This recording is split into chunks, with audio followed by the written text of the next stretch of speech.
Good afternoon, everybody. Good afternoon, just about. It's Claudia here from Rochills. Hope we had a lovely weekend and Monday's going as best as it can. I just thought I'd very quickly pop on for a live to follow on from something we discussed this morning.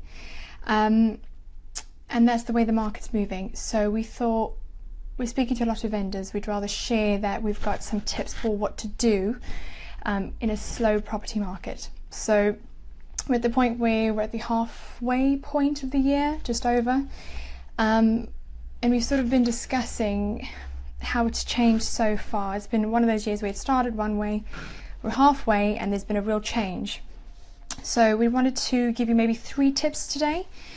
So I think a good indicator of the market is a measure of the number of properties that are being reduced. So if you look at your portals like Rightmove on the market and monitor, you'll see the number of properties coming on are matching the ones being reduced. So that tells you what the behavior is like. Okay, so there are a lot of new instructions to the market, and it's a sign of how tough things are out there. So agents and homeowners, I think they were very confident for the prices they were going to get some weeks ago, some months ago. And I think a lot of us have come to the realization that in the current climate, there is the possibility that that won't be achieved. So we're finding that buyers are not really, or offers aren't really being increased from the initial offer. And buyers are a lot more cautious, we feel. Therefore, the number of offers are down, is the reality of it. So what do you need to do in this market?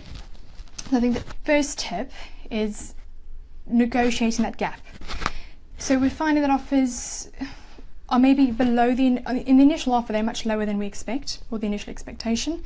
So our advice is not to be too intransigent with achieving a certain price, and use the certainty of a proceedable buyer. I think try and focus on managing that gap, and that's what your negotiator is there for. Even with the onward purchase, get somebody who can broker with an onward purchase as well. That's what we do here. It proves very successful if you're upsizing, especially. So I think you'd be better off due to being able to negotiate if you are in a chain. We can do that for, or your agent should do that for you. I think, what's the other thing I was going to say to you therefore?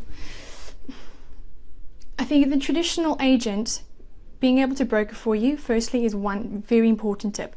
It's worked for us, it's worked for our vendors, and it's helped us secure a lot of the homes, especially this summer, on the onward. So tip 2, I think maximize every opportunity. With the market as it is right now, every viewing opportunity, it's extremely valuable that we don't miss any inquiries. Missing the opportunity of securing a good buyer, which is why we now made the investment some months ago, being 24/7. So we're contactable 24 hours a day, 7 days a week. That means we don't miss any inquiries for lettings, sales, valuations. And the third tip is maximizing your marketing opportunities. So we know that to increase interest for our vendors and landlords, we need to have excellent presentation of our properties, things to stand out, things like your photography, your video, your social media coverage, and the click-through rates on Rightmove. Definitely get that from your agent if you can. Utilize the features on these portals too, things like premium listings, etc. Really try and maximize that too, just to get as much exposure as possible. And I think, yeah, that covers the 3 main tips. Have we got any questions here? Have I missed a question? No, but hello everybody. Darren, Ben, Val. Hi Valerie. But yeah, I hope you found it useful. If you do know somebody who is on the market, maybe sticking or struggling to sell, or amidst an offer they're not sure whether to accept or not, share this video or tag them in it, or invite them to the group. If you have questions after this, like I always say, drop it below, and I'll put the link in there too, so that you can join the group where you can see what's going on in the Walton and Thames property market.